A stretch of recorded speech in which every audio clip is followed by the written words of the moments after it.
Bonjour, c'est Christelle de Tricot et Stitch. Je vais vous montrer comment réaliser le rabattage d'émail invisible en côte, notamment pour le modèle des mitaines Slitweiss.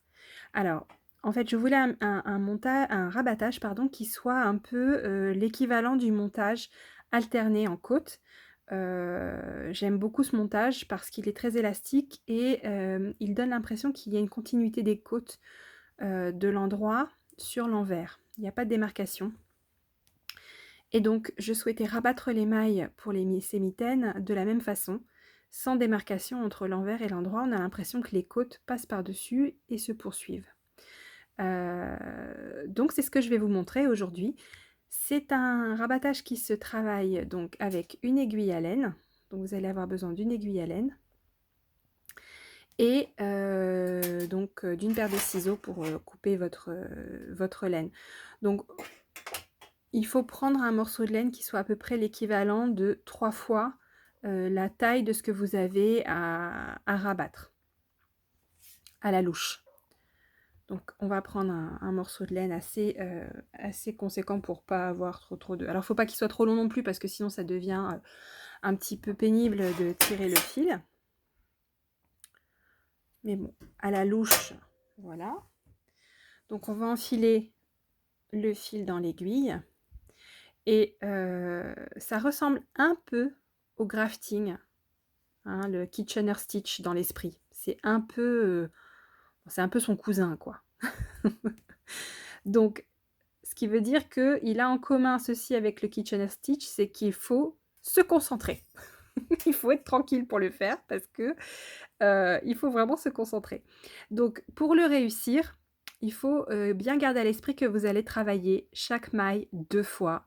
On va passer dans chaque maille à 2 reprises pour finalement refaire une maille et fermer les mailles. Ça ne se travaille que sur une seule aiguille à la fois, donc on va vraiment progresser dans ce sens-là et ensuite fermer les mailles de la seconde aiguille. Donc, comme pour le Kitchener Stitch, il y a une première étape préparatoire. Et donc, la première étape, ça va être de cette première maille en droit. On va insérer l'aiguille dedans, comme pour la tricoter à l'envers, et on va tirer le fil. On ne la fait pas tomber de l'aiguille. Voilà, ça c'est la première étape. Deuxième étape préparatoire, on va passer le fil dans la maille envers, comme pour la tricoter à l'endroit. Alors, hop. Faites attention de ne pas partager votre fil. Et on tire. Voilà. Donc ça, c'est les deux mouvements qu'on ne fait qu'une fois et qui ne font pas partie de la répétition que je vais vous montrer. Enfin, qui en font partie, mais la répétition, ce sont les 4 mouvements que je vais vous montrer maintenant. Donc, le premier, ça va être dans cette première maille en droit, on va repasser comme pour la tricoter à l'envers et on va la faire tomber de l'aiguille.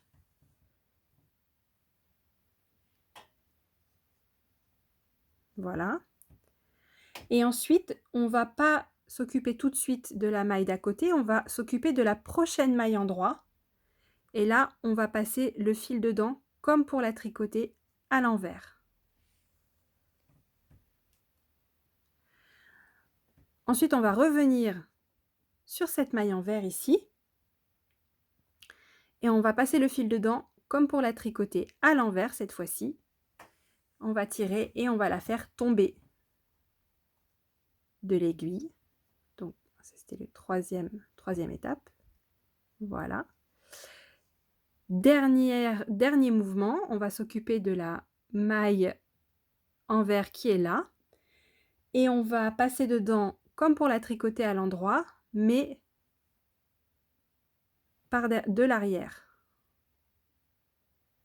Alors, c'est un petit peu inconfortable, mais voilà. Et on va la laisser. Ça, ce sont les 4 étapes qu'il faut répéter. Voilà. Donc, une fois que j'ai fait ça, je suis prête à recommencer. Donc, je vais recommencer en reprenant à l'étape numéro 1, c'est-à-dire cette première maille en droit. Je vais passer le fil comme pour la tricoter à l'endroit et je vais la faire tomber de mon aiguille. Donc je vous remonte une deuxième fois les étapes. Voilà, ensuite on va s'occuper tout de suite de la prochaine maille en droit, ici, et on va passer le fil dedans comme pour la tricoter à l'envers. Et on la laisse sur l'aiguille. Ensuite, on va revenir à la maille envers et on va passer le fil comme pour la tricoter à l'envers et on va la faire tomber de l'aiguille. Voilà. Et dernière étape, cette maille envers, on va passer le fil comme pour la tricoter à l'endroit, mais en passant par derrière. Attention à ne pas faire tomber au passage l'autre, la maille qui est la première sur l'aiguille, qui est la plus proche de du bout. Et on tire. Voilà. Donc, on recommence ces 4 étapes jusqu'à ce qu'on n'ait plus qu'une seule maille qui reste ici. Et une fois qu'on arrive à cette dernière maille, on passe le fil dedans, on tire et on rentre le fil normalement. Et ça va vous donner donc, voilà, ce type de bord qui est bien élastique et donc c'est un rabattage qui fonctionne très bien aussi pour les chaussettes, hein, et c'est vrai que ça donne une finition qui est vraiment sympa. Donc voilà pour, comment rabattre ces mailles en côte de façon invisible. Merci.